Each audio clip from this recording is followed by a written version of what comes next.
Sempre é possível o ser humano se redimir. Gabriel, a gente tava falando da questão da jornada do herói, a gente fez algumas demonstrações de aplicação, enfim, de leituras também, que você indicou lá na live, né? E eu tenho uma questão para perguntar na sequência daquele assunto, né? Que conceito do universo mitológico a gente poderia utilizar na criação de histórias, né? A gente tinha comentado de falar disso, então eu queria começar com essa pergunta, né? Que conceito, né? Uhum. Tem um conceito que o Mircea Eliade trabalha, que é de hierofanias. Hierofanias são percepções, né, e revelações do sagrado no meio do mundo cotidiano. Acho que de uma maneira um pouco intuitiva a gente sabe um pouco o que é isso, que é você ver em algo que é comum, né, algo transcendente, algo maior. Isso é uma característica muito própria do ser humano, sabe? De observar um mar e perceber o sublime nesse mar, né? Perceber o sagrado nesse mar. Olhar para as estrelas e buscar o entendimento do mistério do cosmos, da vida. Então, se você consegue dialogar dentro desse aspecto, você como criador, como ser humano, você também tem profundidade para trazer isso em imagens, nas histórias, né? Revelar algo que é dentro de algo simples, algo com mais profundidade, né? Com mais significado até. Então esse é um ponto, por exemplo, que se usa bastante no mito. Mircea Eliade falava dessa ideia do sagrado e profano e chamava isso de hierofanias, né? Esses momentos assim que a gente contempla algo mais, né? Muitas vezes, em muitos filmes assim épicos, inclusive, os momentos de clímax passam por isso, de alguma forma, sabe? Uhum. Momentos de hierofania, né? Aquele êxtase assim que o cinema pode nos trazer por ver algo, constatar algo de muito valor, né? Acho que eu falei daquela cena do William Wallace lá do Coração Valente. Coração Sim. Valente, sim. É uma espécie de hierofania, né? Mas, por exemplo, a ideia de queda e redenção, de alguma forma, a gente entende que o mundo é cíclico, então isso também está muito presente nos mitos. O personagem ele comete uma queda, então ele vai buscar uma redenção. No caso do Hércules, por exemplo, Hércules, num estado de insanidade e loucura, ele mata tua esposa e seus filhos, né? Então, quer dizer, é uma coisa absurda. E ele vai até o oráculo para se redimir e na busca de um novo nome, ele começa agora a passar por uma série de provas, que vão ser os 12 trabalhos de Hércules, para justamente poder redimir, se reencontrar, né? Renascer. E é interessante que você vai vendo que todas as provas que ele vai tendo que enfrentar nesses 12 trabalhos, nunca é só a utilização da força física, da força bruta. Embora ele tenha a força de 100 homens, ele sempre tem que utilizar da inteligência e de outros elementos internos para poder vencer, né? Então, a ideia de que quando a gente sofre uma queda, que a gente erra, se corrompe, alguma coisa, a gente pode se redimir, né? Sempre é possível o ser humano se redimir, voltar e reconquistar a sua condição interior novamente, né? Isso é alguns conceitos, por exemplo, que a gente poderia falar. Mas a própria ideia de masculino e feminino também, essa dualidade, né, de ativo e receptivo, tá sempre amparado em mitos, e Jung falava disso, né? Do ânima e o ânimos. Também é algo que você pode trabalhar dentro da história, perceber essas polaridades trabalhando. E não necessariamente a gente só se restringe a que o personagem seja homem ou mulher, né? A ideia do gênero ela é mais ampla. Envolve polaridade de conduzir algo e ser conduzido, por exemplo, né? Que faz parte da vida. Então, no caso, por exemplo, Sim. do Sol e da Terra e da Lua, enfim, tantos elementos da natureza.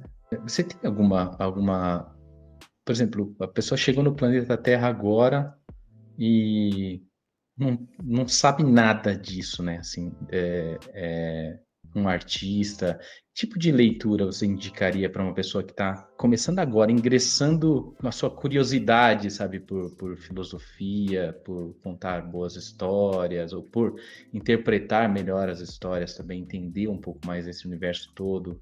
Que leituras você indicaria, assim, do mais basiquinho, sabe? Para uma lista Ah, de 100 livros, por exemplo. Tô brincando. Fala assim, ó, 100 eu, livros para eu, 100 livros para você ler antes de morrer. não, eu recomendaria, acho que do básico, assim, tem que ler o básico, né? Não adianta. E o Uhum. básico Sim, é, sim. por exemplo, eu leria o Story do Robert McKee, eu acho muito interessante. Eu leria o Invisible Ink, que é do Brian McDonald, também muito legal, e já são autores mais voltados para a história, né? Aí, sobre em relação a mitos, os livros do Mircea Eliade, eu acho que são muito interessantes, que é o que eu falei aqui sobre o Sagrado e Profano, tem vários, mas esse é um clássico dele, né? Mito do Eterno Retorno também. E o Herói das Mil Faces, do Campbell, né?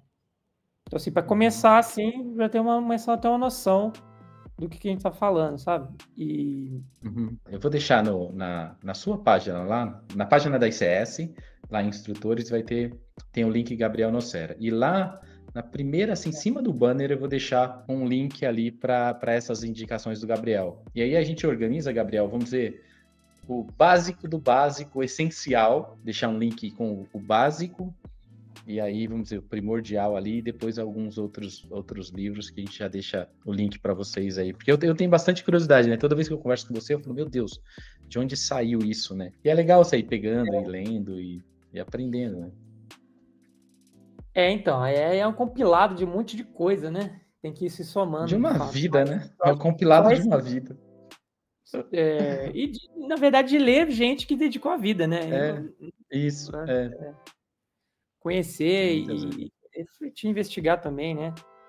Porque eu acho assim, Dal, que uma coisa é você estudar mitologia e conhecer os mitos, histórias e tal.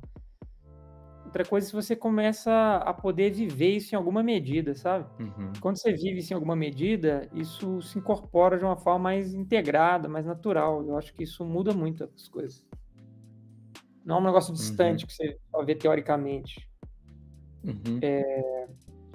Ou Aquilo só está pega isso e vai aplicar profissionalmente numa história que eu tô querendo contar aqui, né? Sabe, tipo, exato. vivenciar também no. Está na tua vida, assim. Se está na tua vida, tem mais profundidade, né? Aí você vai fazendo relações. Porque eu acho que o criador ele tem que ser, assim, um buscador, sabe? Não pode viver a vida de maneira trivial, sem se perguntar, sem conectar. Outro dia, não sei se era o Guilherme Del Toro que falava sobre isso, eu acho. Ele estava sempre assim, né? Olhando as coisas, ele sempre fazia conexões e buscava Uhum, personagens e fazia relações com a vida e pensando em dilemas, situações. Eu acho que isso é importante. Responder perguntas. Né? O que é mais importante? Por exemplo, né? Tem aquele mito de Eros e Psique, que Psique, ela, não sei se quem conhece o mito, mas Psique, ela se casa com o amado dela, mas ela não conhece quem é a pessoa. Então ela vive num castelo, tá vivendo num castelo, que é um castelo tipo a Bela e a Fera, assim, que uhum, tem vários objetos animados que dão coisas para ela e tal, e de noite, né, aparece no leito dela lá o amado e tal, e ela é muito feliz com ele. Até o momento que as irmãs vão conversar com ela e ela conta essa história e as irmãs começam a falar: não, mas que tá louco, né? Tem que descobrir quem é esse cara aí, pode ser um monstro, tal, tal, tal, tal. Só que ela havia prometido pro companheiro, quando ele se apresentou para ela, de que ela jamais o veria, né? Que eles sempre se uhum. encontrariam durante a noite, no escuro, e ela jamais o veria, saberia quem é Sim. ele e tal, e ela teria que prometer isso. E aí, as irmãs começam a botar, né, a pulga atrás da orelha dela, falando que isso era um absurdo, que era um monstro e tal, e ela fica com essa curiosidade, e ela não se controla, e ela pega uma lamparina de azeite e vai de noite ver quem é ele, que está deitado na cama, e aí, de repente, ela descobre que era nada mais, nada menos do que Eros, o deus do amor, né? E aí, quando ela se assusta com aquilo, ela cai a gota de azeite no ombro dele, ele acorda, vê que ela havia descumprido a promessa, e ele sai voando muito ferido e dizendo isso, né? Sem confiança não há amor, e vai embora. Nossa. E aí ela passa a jornada toda dela na busca de várias provas para poder reconciliar com o amor, esse amor divino novamente, né? Vai passando por várias etapas de provações e tal, até se encontrar no final. Mas eu quero dizer assim, a ideia de que sem confiança não há amor, né? É um tema que pode ser profundamente trabalhado dentro de uma história, com várias nuances, por exemplo. Que é meio parecido, inclusive, que a gente já citou aqui, é meio parecido, inclusive, com o Procurando Nemo, né? Sim. É a base ali. Sim. Eu também gostaria de deixar para vocês aí, quem quiser saber mais sobre o Gabriel, lá na página da ICS, icsarte.com.br, / Gabriel Nocera, ou você vai icsarte.com.br, clique em instrutores e você vai achar a fotinho dele ali. Inclusive, saber um pouco mais sobre a Nova Acrópole também, que é a escola de filosofia. O Gabriel é um diretor e um dos voluntários, né, Gabriel? Sei, dou aulas lá, então, aprendo. Saber das aulas de filosofia ali do Gabriel, um prazer ter vocês em contato com a escola, que é um ponto de transformação mesmo na vida.